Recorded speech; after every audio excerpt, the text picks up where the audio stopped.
The good folks at Comics for Fun and Profit have been doing 2 episodes a week for quite some time now, and it's all thanks to, first of all, Jason, and second of all, our patrons who allow us to add the space on our server, broadcast more, store more, share more with you, the listeners.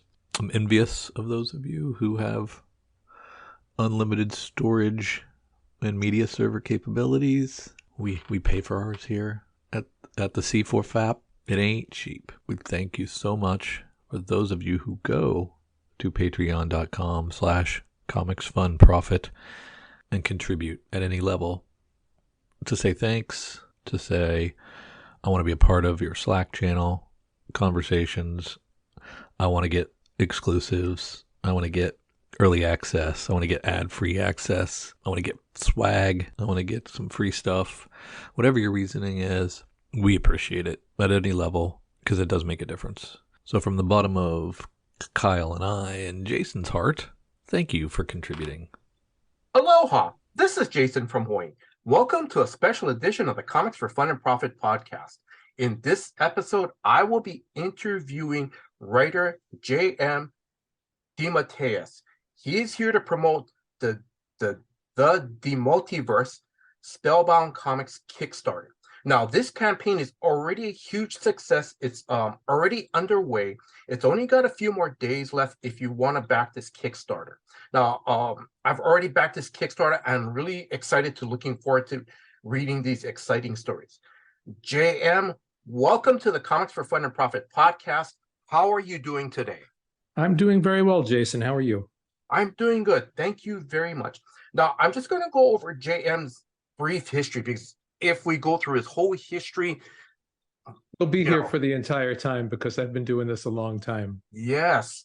So, of course, everybody knows his famous with him and Keith Giffen has done Justice League International. Of course, the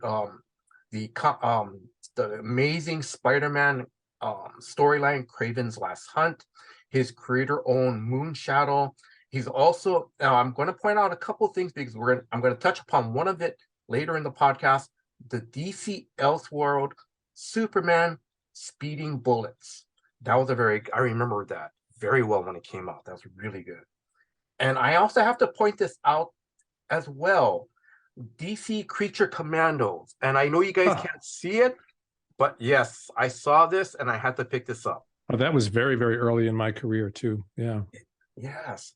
Now, also too, I want to also point out some of his some of his works that's out already. The novella, The Excavator on Neotext. Is that correct? Neotext is the publisher. You can get it on Amazon in either an ebook form or a physical book. Yeah, just came out a couple of months ago. I'm very proud of it. Okay, cool.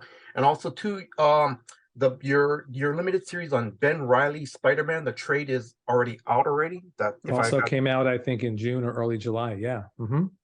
And then also upcoming now, we'll be releasing this episode probably within the next week or two. But also, your new limited series, the Spider-Man: The Lost Hunt #1, that's going to come out on November 9th. Is that correct? You are correct. You got it all. Fantastic. Okay. No, thank you very much. Now, before we begin this interview, I want to give a big shout out to David Baldy of Spellbound Comics. He had a hand in setting up this interview. David, I want to thank you very much for doing this. Do you want to add anything to that? No, I'm sure we'll end up talking about David as we talk about the Kickstarter campaign because he's an integral part of it. Yeah. Yes. Mm-hmm. And also, I want to give a big shout out to John Sanchez of Word Balloon. I got some of his some of your information about the Kickstarter and so forth from John's podcast. Now, if you guys get a chance, please check out John's podcast and JM's interview that was dated back on September 25th of this year. Also, too, I want to give a big shout out to John too, because when I watched that interview, JM, I was going, oh my God, I need to get JM on this podcast. So John, thank you very much. John's a good guy. He's been doing this podcast a long time too. Oh yes, and I love it how he always says that he was one of the original Mercury astronauts back in, I think he started in 2006. Yeah. I've been talking to John on and off for many years. Wow. Okay, and then let's start off. Where can followers follow you on social media? Social media. Okay, let's go through the whole list. Twitter, which is sort of my main venue, that's at JM DeMatteis on Twitter. Facebook is also at JM DeMatteis. On Instagram, it's jm.DeMatteis. So don't forget the dot between JM and DeMatteis. And then my website, jmdmatteis.com. And that's enough social media. If they create something new, I can't do it. It's that's enough. Can't handle anymore. Also, too, I'm sorry, JM, I'm going to add this in. I just so for listeners, you know, I want to personally thank JM for doing this interview. We've been trying to figure out times and so forth, and he was very accommodating to do this interview. We had he suggested one day I couldn't make it, and then he suggested that we do it on this date. And today is Halloween weekend, Saturday, October 29th. And also, too, I had a little bit of technical difficulty. So, JM, thank you very much for your patience. You are very welcome. You're very welcome. So, all right. So, I'm going to ask, because during the Word Balloon interview, I know you're talking to John about some stuff that kind of inspired you to write some of these stories for your Kickstarter. So I'm going to ask, when you were growing up, like, what books did you read when you were growing up? In terms of comics or books in general, or just book? I would just say books in general. Yeah, I loved to read. The funny thing with comics is people always say, what's the first comic you ever read? And I don't remember, because I remember comics always being around. I grew up in an era where, just stores all over the neighborhood would carry comics. You didn't have to go to a comic book shop to get a comic book. They were always around. And I think even before that, I also grew up in an era where newspapers had big, giant Sunday comic sections, big, full color Sunday comic sections. So probably even before I read a comic book, I was reading those Sunday comics that I remember from the New York Daily News. And I just fell in love with that combination of words and pictures. Something I always say that there's those of us that get into comics, it's like there's a certain chemical that we have in our brain. And the first time we see that combination of words and pictures, this chemical drops and we're just hooked for life. And that's all there is. And someone else will look at that same thing and they don't get it. Either you get it or you don't. And once you get it, it's some sort of magic that happens inside you that you can never get rid of. So, comics were just always there in every kind of comic, every combination of words and pictures. I have loved since I was a kid and love to this day. And other kind of reading, I was always a voracious reader. Let me think about what I was reading when I was younger. God, I loved mythology, Edith Hamilton's mythology book. I loved reading this. Went through a period where I was really hooked on the tales of King Arthur. One of my favorite books when I was a kid, and this will tie into one of the books in the Kickstarter, was I don't know why I was obsessed with this book about the Alamo. It was called Remember the Alamo. And I used to go to the library, get it out of the library, bring it home, read it, bring it back to the library, wait a week, go back to the library, take it home. Must have read it 5 times, 10 times.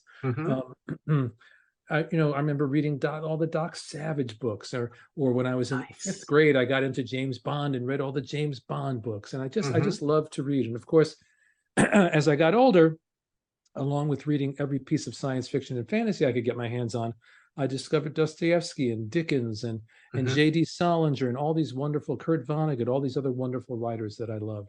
So I've always loved to read, and I continue to love to read. It's just, reading is such an intimate thing. That's one of the great things about comics too. You can go to the movies and sit there with a crowd or sit and watch television. As others said, it's more of a passive thing. It kind of washes over you. And I'm not saying it's not a great experience. I love movies. I love television. But when you pick up a comic book, there's a give and take. You're creating that movie. You're the one whose mind is filling in the action that connects the panels up. You're creating the voices for the characters. Maybe you're creating a soundtrack, music playing in your head. It's very, very intimate. So if you're reading, I don't know, let's say Spider-Man. Your the Spider-Man that you're reading about is very unique to you, because what's going on in my head as I'm reading the same exact story isn't the same thing that's going on in your head.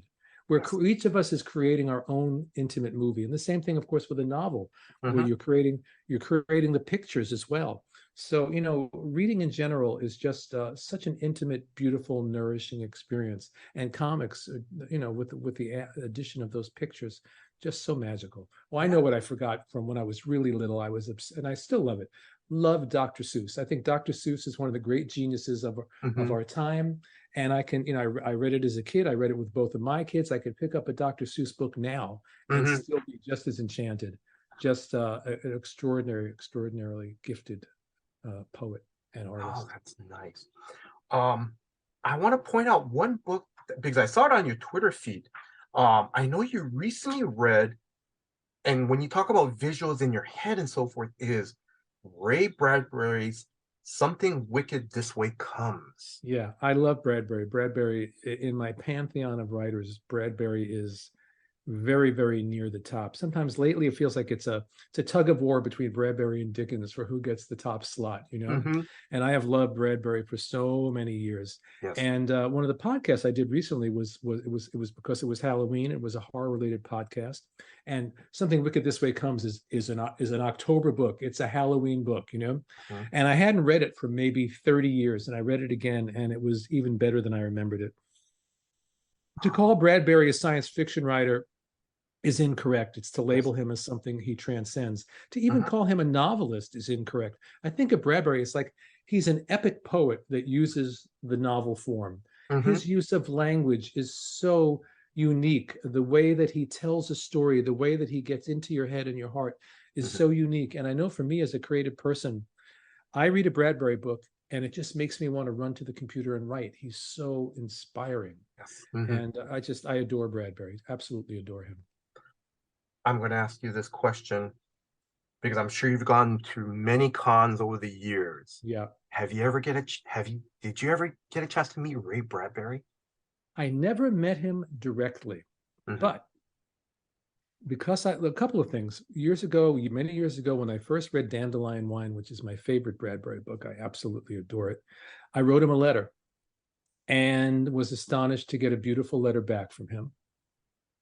And then shortly after that, maybe a couple of years after that, when I did Moonshadow was my first creator-owned series. And for me, it was a real breakthrough for me as a writer. It changed me forever as a writer.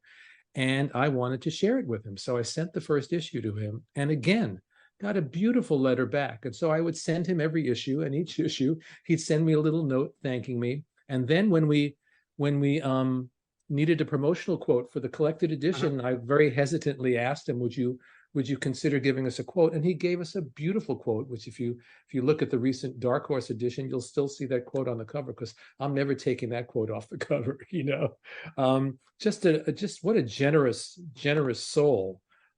Seems like, the man and the words on the page were interchangeable. He was so kind and so generous. So just to have that exchange with him was a great thing. Wow, that's really great. It is. It really was. Great. Yeah. Oh my God. Wow. I'm sorry, Jim. I'm going to continue on because you mentioned about you love TV shows. What TV shows were you were you watching when you're growing up? Because I know it's also kind of plays into at least one of the Kickstarters, the comics. Yeah. Well, I loved The Twilight Zone. I must have been 5 or 6 years old the first time I saw The Twilight Zone, and I probably shouldn't have been watching at that age, but it completely mesmerized me and captured my heart and captured my imagination. And I've talked about this before, about the things that we see when we're young that impact us, that shape our worldview. And my question is always, is the art, whether it's a novel or a comic book or a TV show or a movie or a painting or a dance or a play, is that creating our worldview, or is it touching something in us where there's a truth that's in there and it's just waiting for that story to come along and awaken that truth? Yes. And I think with The Twilight Zone, it touched something in me, because The Twilight Zone could be horrific and eerie and spooky, but to me, the essence of what The Twilight Zone said to me as a kid, and still does, is the universe that we take to be mundane, this everyday world, is actually something very magical. That beneath the skin of the world, there's something else entirely going on, that there's something, that the universe is alive, that we interact with it and we learn from it and it teaches us. And I think that's something that in my heart as a kid, I already knew, but it took The Twilight Zone to come along and whack me in the head and bring that knowledge up, Mm-hmm. But, so certainly in terms of television, Twilight Zone growing up was a huge influence. Star Trek, when I discovered Star Trek years later. I mean, Mm-hmm. and in terms of another one of the Kickstarter project, Wisdom, which is a supernatural Western. Mm-hmm. When I was growing up, Westerns were all over TV. Yes. Mm-hmm. I've said this several times now, but I wanted to go back and check, and I looked up a TV schedule from when I was about 6 or 7 years old. Mm-hmm. There were only three major networks: ABC, NBC, and CBS. Yeah. That was it. There was public television, then a couple of local stations, and on those three networks, 27 of their primetime shows were Westerns. Mm-hmm. And so the whole world was saturated with Westerns when I was a kid. And all these years later, that childhood love. And I was just looking at my shelf before, and I have behind me two figures. One is a Wyatt Earp figure, and the other one is Roy Rogers on his horse. I got these when I was around 4 years old, and I've kept them all these years. And it's like they've been sitting on my shelf, waiting for me to finally write a damn Western. So it's been really fun working on Wisdom, because finally that little kid who was sitting around in his cowboy outfit with his plastic six guns, gets to write a Western. Oh my God. That is great. Thank you very much for sharing that. Thank you very much. Okay, so I'm going to move on. We're going to start talking about your Kickstarter. Okay. So I'm going to ask you, where did you get your idea to do a Kickstarter? Well, it's something I've thought about for a while. I've always, through my whole career, really starting with Moonshadow, gone back and forth between the established characters and my own creator-owned material. I'm creating my own characters, creating my own universes. And it's been a great balance, because I think I've always said, if I just worked on Marvel and DC characters, as much as I love those characters, and I've worked on them in comics, in animation, in live action, I think I would have gone crazy. So I always need to be creating my own original material, and always looking for new venues. And Kickstarter always fascinated me, because it takes away a wall between creator and audience. Suddenly, I'm not going through a publisher. I'm going straight to the readers, and I was very fascinated with it. And I thought, gee, I'd love to do this, but doing the work is one thing, the creative work. Doing the work that's necessary to build and maintain and promote a Kickstarter, it's a lot of work. And I just didn't think I had the nervous system for it. And that's where David Baldy comes in. I met David. He took a writing workshop of mine that I did. I do these Imagination 101 workshops every once in a while. And David, who was a TV writer and producer with about 20 years under his belt, it was early in the pandemic. He took the class, and we became friends. And we got talking at one point, and Kickstarters came up, and he said that he would love to get involved with me and do a Kickstarter for me. And I thought, to have a partner in this, that lifts half the burden right there. And David, aside from being a wonderful writer, is also a businessman. He runs his own business. So he's got the business brain and the creative brain. All I have is the creative brain. I have no business brain. And so it's good to have a business partner who really knows the business side of things. And we got to talking, bouncing around ideas. And I pitched him like 4 ideas, and thinking that we would pick one, and we would do a 4 or 5 issue miniseries with that one idea. And that's what we kickstart. And David said, well, why don't we do all 4? And I thought, what a fantastic idea.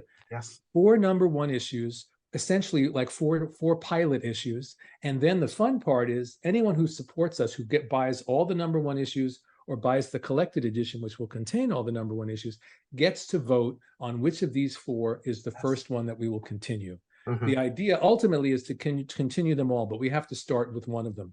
So if you support, if you go out there and you buy the bundle that has all 4 of them, or that has the collected edition, then you get to vote. And if you say, it's the Western I like, no, it's Any Man, no, it's Layla, it's whichever one, that's the one that will continue. So you actually get to have a say in what we do. David created this label, this imprint, Spellbound Comics. So you'll get to dictate what I'm writing next and what Spellbound Comics is doing next, which I think is very exciting and very interesting.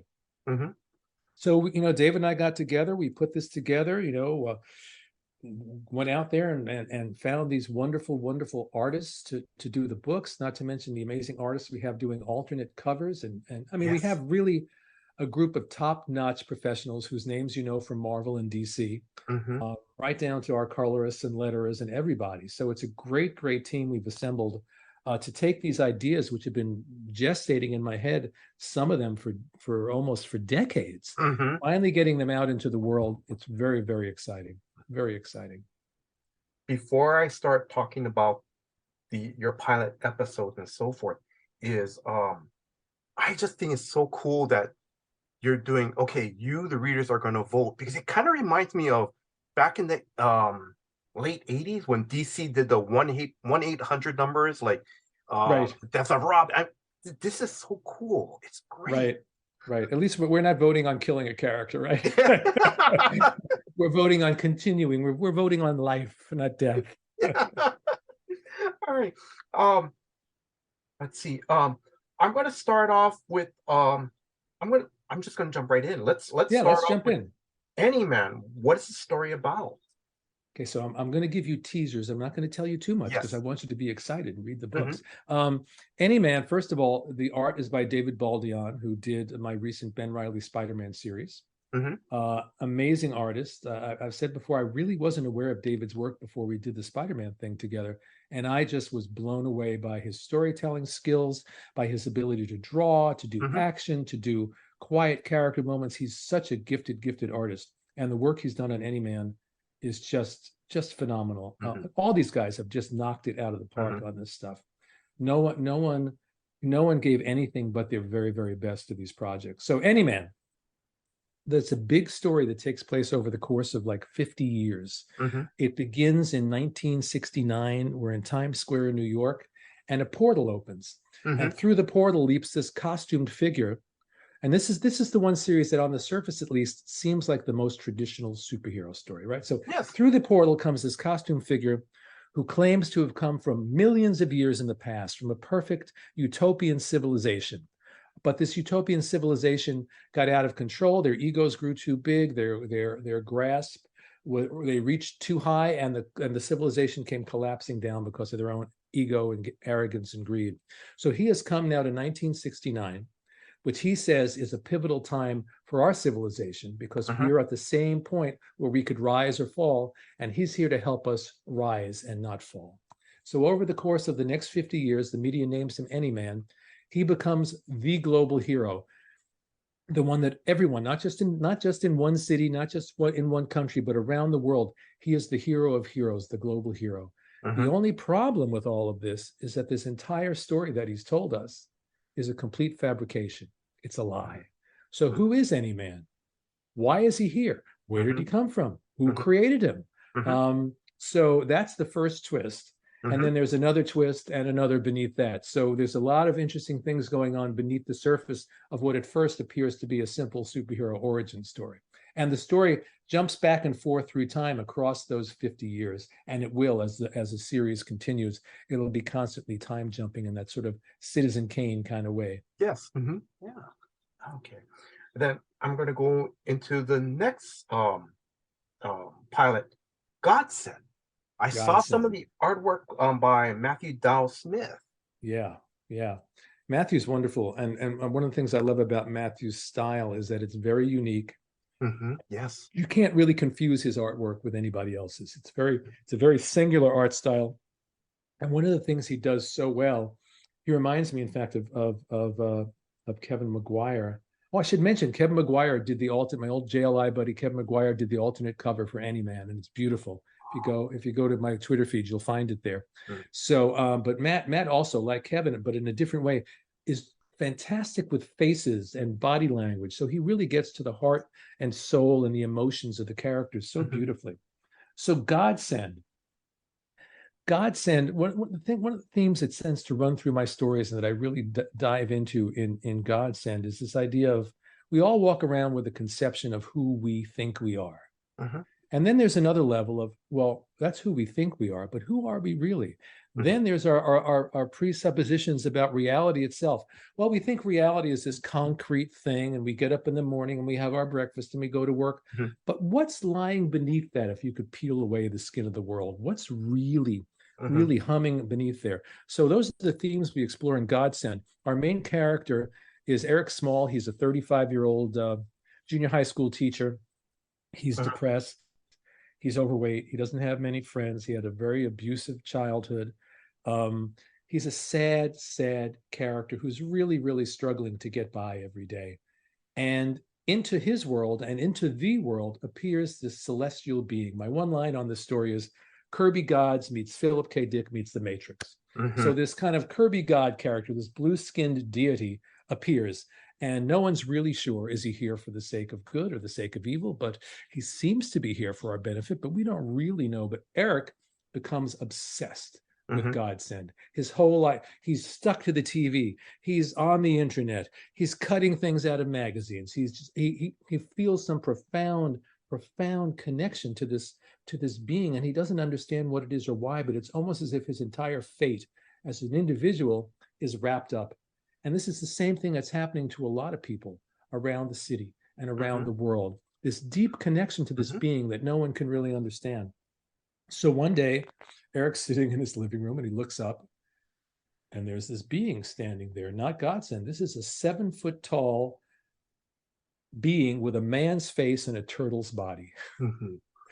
And you can imagine his reaction. How would you feel if a 7-foot tall turtle man appeared in your living room?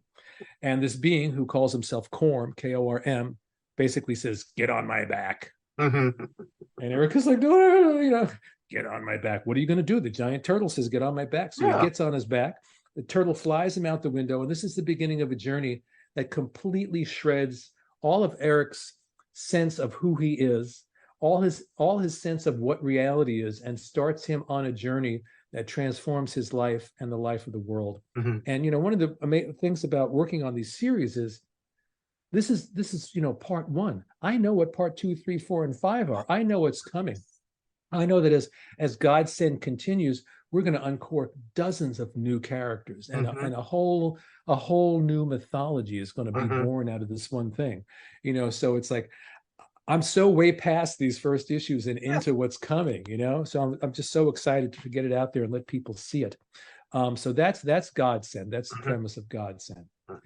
Let's see, the third one. Want to go to Layla in the Lands of After? Yes. One of my favorite all-time collaborators, Sean McManus. Sean, people know him from his work with Alan Moore on Swamp Thing, from his work with Neil Gaiman on Sandman. He and I worked at DC. We did a 2-year run on Dr. Fate that remains one of my all-time favorite projects.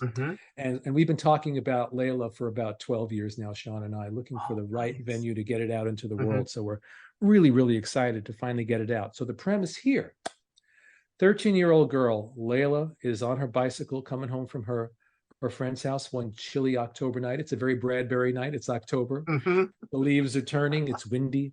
And suddenly she's enveloped in a ball of light. She's lifted up into the air. She's carried. Is it over the rainbow? Is it through the looking glass? She lands in this extraordinary magical land where rivers speak and the trees are alive and the animals are singing to her and oh my God, I'm like, Dorothy, I must be in Oz. But it turns out she's not in Oz, because she soon encounters her cat, who died 5 years before, and her grandfather, who died some years before. And we realize, as they inform her, that Layla herself is dead, because that light that enveloped her was the light of the car that hit her while she was biking home. And this isn't Oz. This isn't Wonderland. This is the afterlife. These are the lands of after. And Layla, in her shock, finally decides, wait a minute, I'm only 13 years old. I refuse to be dead. I have a whole life ahead of me. And we're going to find a way to get me back. So with her grandfather, with her cat, with a character we call the Not Quite Fallen Angel, and other characters that they meet along the way, they move through the lands of after, which are multiple lands. It's not just one land, because in my vision, every soul that dies creates the afterlife that they want. So there are as many afterlives, as many lands as there are souls. So they move through all these lands, trying to get her back before the small window of opportunity closes. And that's the premise for the series. And I have to say, someone and listeners, if you guys get a chance, and we will put a link in the show notes, check out the Kickstarter. There's I think 1 or 2 preview pages from Sean McManus's artwork. It's incredible. You'll see some preview pages, you'll see covers, you'll see some of the alternate covers. The alternate cover for Layla is done by J.H. Williams III, who people know from Promethea with Alan Moore, some of the most beautiful artwork to ever grace a comic, and so much else that he's done. And he just did a really, really stunning cover for that. And I have to mention that our collected edition has a cover by Liam Sharp. Who's another extraordinary artist. If you haven't seen his new book Starhenge, you have to check it out. It's an image book, and it's just beautiful, just beautiful. And Liam and I worked together years ago at Marvel on Man-Thing, one of my favorite runs that on that. We had a great time. So the final book, which I alluded to before, is Wisdom. And that's our Western. That's our supernatural Western about a man named Gabriel Wisdom, ergo the title. And it's really this man's journey as we follow him from being a very pampered son of a very, very wealthy father who's got delusions of being an actor, because honestly, he's not that good an actor, but his father kind of funds his endeavors. But then the father dies, the financial empire collapses. Wisdom and his wife move west. He goes from job to job. One dream burns and crashes after another, and he finds himself out west. Starts a newspaper out there. A series of unfortunate events happen, culminating in one night he finds his house aflame, these ghostly riders galloping away into the night, and his wife and daughter are inside. This begins a turn in Wisdom's life, which turns this really quiet, peaceful man into one of the most savage gunfighters in the West. And more than that, ultimately his transformation into a sorcerer who is tasked with defending the world from this great evil that's coming. So I call it Deadwood meets Lord of the Rings. It's a very gritty Western on one hand, but it's a big, big fantasy epic on the other. And it's just, again, such a fun story. And the first story, Tom Mandrake has done the art. Tom people know from The Spectre, from Batman, and so many other things. Tom is one of the great horror artists, does the supernatural like nobody's business, but he's also done Westerns too, brilliantly. So he's been and all of these guys, I keep saying it, but it's true. I think each of them are like hitting a peak on these books. So the art that Tom has done on Wisdom is just extraordinary. And Wisdom is also colored by Tom's wife, Jan Duursema, who's a wonderful artist in her own right. Lettered by Taylor Esposito, who people know from DC and other companies. And Taylor lettered, he also lettered Any Man, and he lettered Layla. And the other books are being colored by a wonderful colorist named Arthur Hesley. And Godsend, Matt Smith, penciled, inked, colored, lettered, did it all himself. Wow. Amazing. Really, really amazing. So those are the 4 books. And the great thing is each one is in a different genre, different style, different narrative tone to each one. So each one of them, I get to exercise a different part of my creative brain. So you're getting really four different universes, which is why we're calling it the DeMultiverse. We did it half jokingly, but the name seems to fit. And so I hope that we got off to a great start. We met our initial goal in like 6 hours, and that was we set the goal low, so we would let people know that from this point on, no matter what happens, anyone that backs us is getting their books. And all the books are about 90% done, which means you won't be waiting around for years, which sometimes happens with Kickstarters.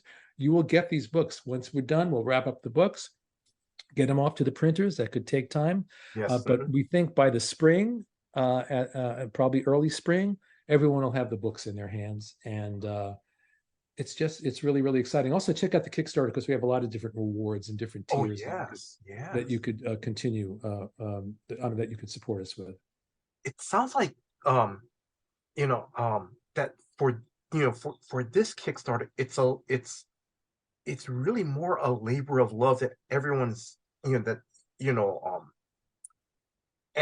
I'm not saying I'm not cutting down the big two or any of the publishing companies, but this one is more of a labor of love. Like you said, everyone's bringing their A game. They want to, when you're creating your own stuff, it's a different thing. This is Spellbound is ours, and these stories are ours. And I've said this before, even though these are ideas that have been in my head for a long time, they don't. It's a comic book, and they do not come alive until these artists bring them alive. So I consider every single one of these artists a co-creator, because there, you know, I can describe every panel, everything that I want to see in my head, but every artist will bring that to life in a different way and bring a unique stamp.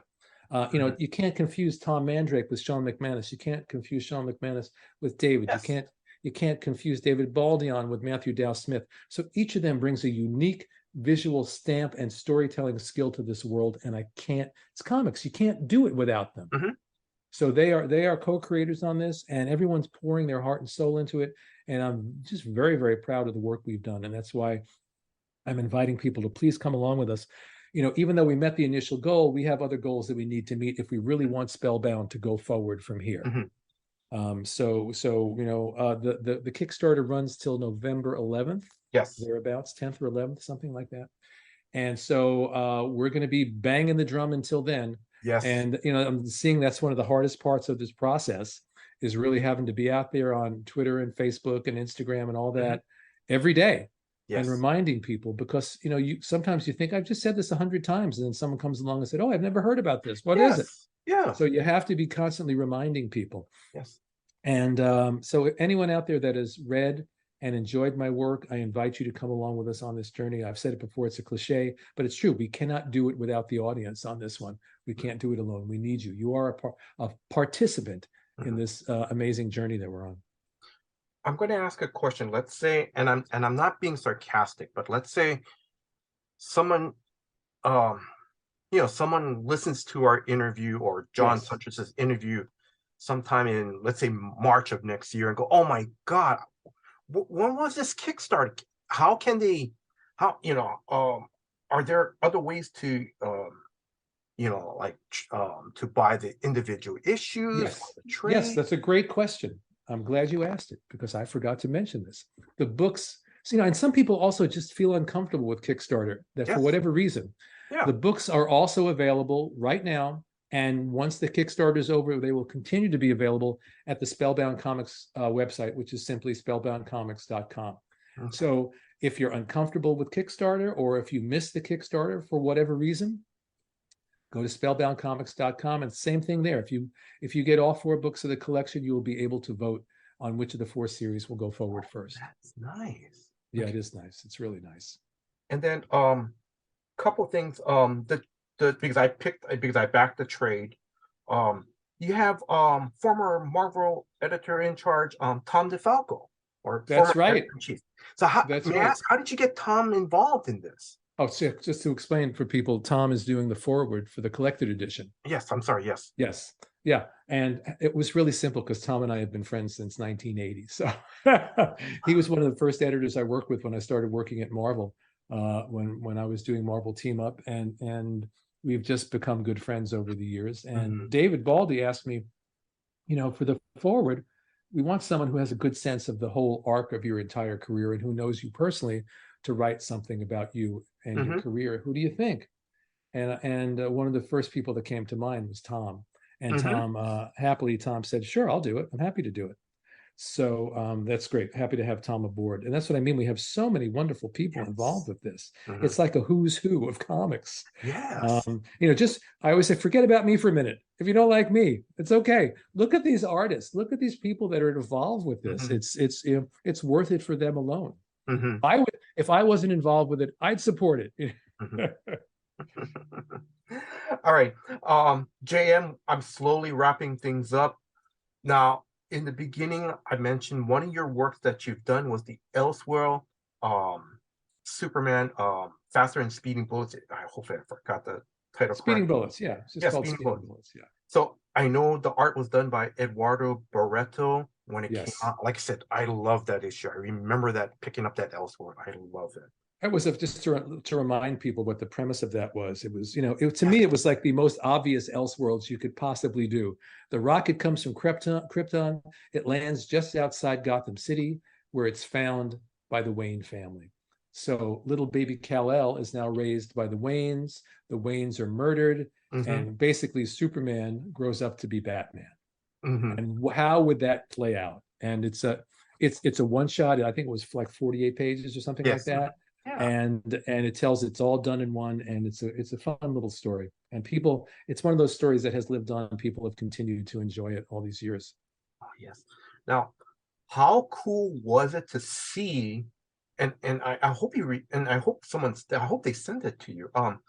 The Elseworld, that Elseworld Superman action figure from that It was story. great. It was fantastic. It's like one of those things that you don't expect. And then I saw it. And plus, Yes, McFarlane, they do such great work on these yes. figures too. And through a connection who had a connection at DC, they got me a copy, and I got it whatever, about a month or so ago, and it's a great figure. And so, Mhm. anytime something like that comes along, you know, I've got a whole thing that Paul Levitt sent me a few years back, which is our entire Justice League International bunch of action figures Oh there. my God. Or the past couple of years, Marvel put out, of all things, one of my more obscure but beloved characters, which is the fabulous Frogman. I never thought I'd see a Frogman Oh action yes, figure. And I've got yes. Frogman and the White Rabbit, who is his enemy, And it's just, it's delightful to have these little toys that are connected to characters that I created. It's wonderful. And like you said, it's obscure characters that they made action figures because think about it, we would never think they would make a Frogman action No, figure. not in a million years. Not that Yeah. I was surprised that he showed up basically on She-Hulk a few weeks ago also, All right. What is the most fun or exciting thing that you love working in comics? What's the most exciting part? There are two things. There are two Yes. things. And I'll say not just comics, but writing in general. Hmm. The most exciting part of writing for me is when these ideas emerge, and they emerge as if they have nothing to do with me. Do you know what I mean? I've said this several times about wisdom. The idea for wisdom came to me. I was laying in bed one morning and I started watching a movie in my head. I didn't know what it was. It's just, oh, let's watch the movie. And the movie told me the story of wisdom. And I've had that happen many times over the years, many times. I remember, once, an entire story like it was contained in a bubble. And in Hmm. one instant, this whole story just unfolded in my head. That's the magic. And then when you start to follow that Hmm. and you sit down and you start to write, and the stories and the characters take on lives of their own, independent of you. It's almost like it has nothing to do with you. It's like there's someone whispering in your ear, and you're Hmm. just the typist. What was that you're saying? What happens next?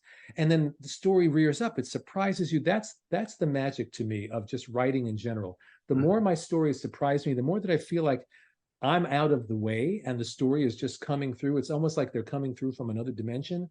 That's Hmm. the most magical part of writing. The other thing about comics in particular is kind of what I said before about my artist collaborators. Nothing, nothing comes close to the delight, when it's great art, of Hmm. getting the art back. I write a story.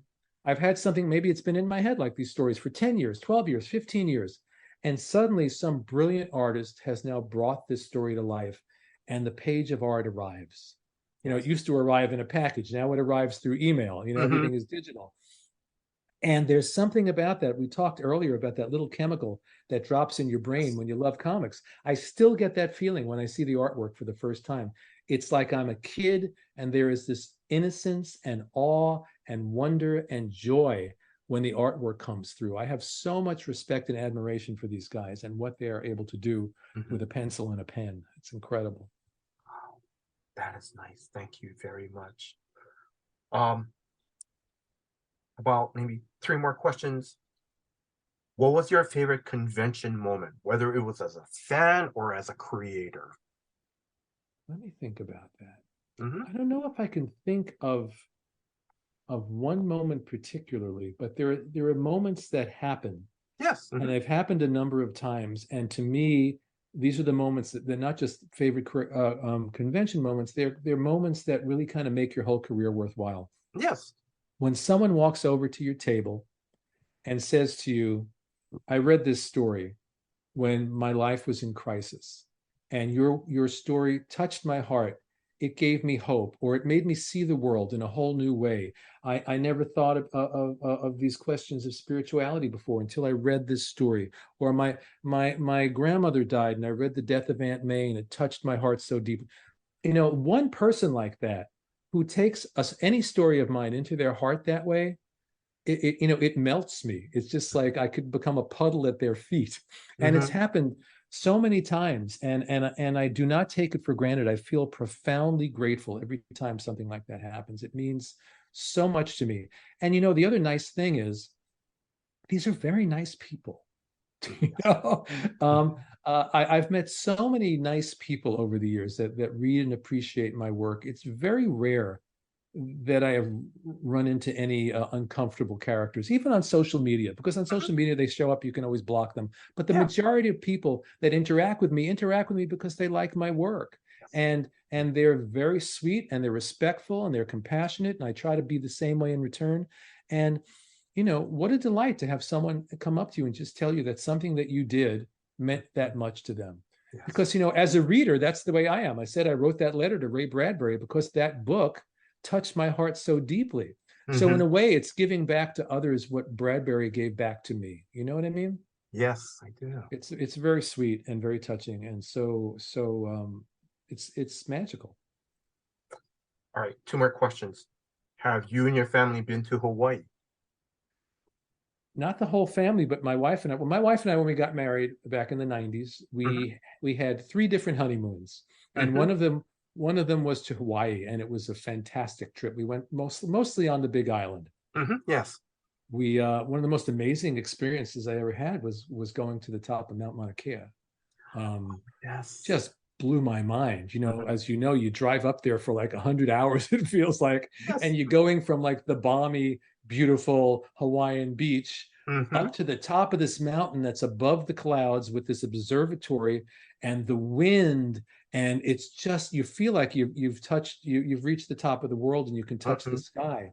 And I remember the wind was blowing, and there were a bunch of people that went up on this trip with us. And this one guy, you can get hypoxia because you're so high up there. And this guy, I think, was losing his mind a little. He was jumping up and down because he thought the wind was going to lift him up and he'd be able to fly, But it was an extraordinary experience. I really, but the whole trip there was just wonderful.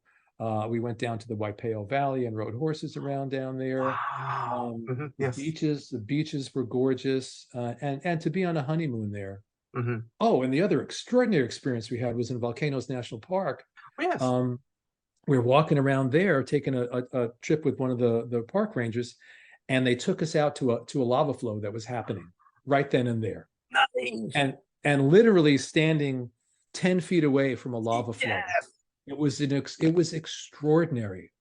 And weirdly, it was a very emotional experience, because what's more primal than the earth literally forming itself, and you could only get just so close because it's really hot, and I remember posing for pictures, and I was like, take the picture quick, it's really hot here, but it was like an emotional connection to this lava, that there was some energy in this lava that was so incredible. So we had many extraordinary experiences on that trip to Hawaii, and I'm hoping that one day we'll get to go back for a convention, and because it's been many years since we've been there, it'd be delightful to go back. So if there's any local convention organizers, you heard it, JM wants to come to Hawaii, please invite him, because when I backed this Kickstarter trade paperback, I did not want an autograph because I want to give it to him when I see him here. That would be nice. That would be really, really nice. And thank you for backing the Kickstarter. We appreciate that. And I know you've done you promoted it on Twitter. I've seen that, and we're very appreciative. Yes. So I also, for people, if they don't have the money to do this right now, that's, understandable. We all go through times like that. So if you can't back it that way, just spread the word. If you're on social media, let people know about it, so that the word gets out there, and we get the support that we need, so that Spellbound Comics and all these series can move forward. And then I'm sorry, I'm going to add a little something too, is that because for some of us that are maybe a little tight on money, that can't do the bundle or the trade, you're selling the like Any Man issue #1. It's all they can buy. Yeah, you can buy the books individually, and you can buy them digitally. The digital is cheaper as well. I know people in other countries, the shipping can get really expensive. So if you don't want to deal with the shipping issues and paying for that shipping, buy them digitally, and there's no, suddenly there's no shipping involved. So you have the option to buy them digitally. You can buy the individual issues. You can buy the collection. You can in whatever, whichever mix and match way you want to do it, you can do it. The only thing is, again, if you want to vote, you have to buy all four or the trade collection. Okay. Last question. Any closing words to our listeners?